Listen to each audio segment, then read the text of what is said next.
በጣም አጓጊ ነገር ነው ለተመልካቾቻችን ልናቀርብላቸው የምንችለው። አትላንቲስም ተነስታለች። ቤርሙዳን ስናነሳ አትላንቲስ መነሳቷ ደግሞ በጣም አስገራሚ ነገር ነው። አትላንቲስን ስናነሳ ደግሞ ኢትዮጵያ መነሳቷ ደግሞ ግድ ሊሆን ነው። የግድ ነው የሚያዝ ነገር ስላለው ስለዚህ ከቤርሙዳ ጋር ያለንን ትስስር ብናቀርብላቸው ምን ይመስላል? ጥሩ መልካም።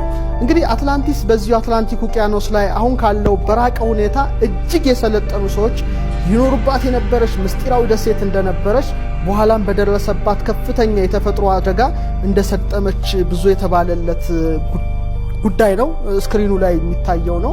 እንግዲህ ታዲያ የዚህ ሀሳብ አራማጆች ይህ ስልጣኔ እስካሁን ውቅያኖስ ውስጥ ተደብቆ አለ ነው የሚሉት እና ለተለያየ ምክንያት በተለይ ለሚሰወሩ አውሮፕላኖችና መርከቦች ምክንያት እንደሆነ ያብራራሉ። ምንድነው ያ ስልጣኔ?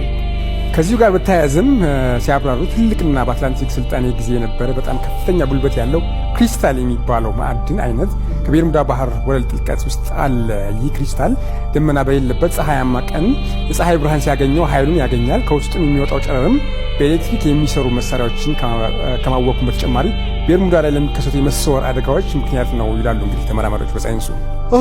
የአትላንቲስን ስልጣኔ ካነሳን ቅድም እንደጠቀስኩት ታላቁ ሀገራችን ኢትዮጵያን ማንሳታችን ማይቀር ጉዳይ ነው። ምክንያቱም አትላንቲስና ኢትዮጵያ የተሳሰረ ምስጢር አላቸው። ይህም በጣም አስገራሚ ነው።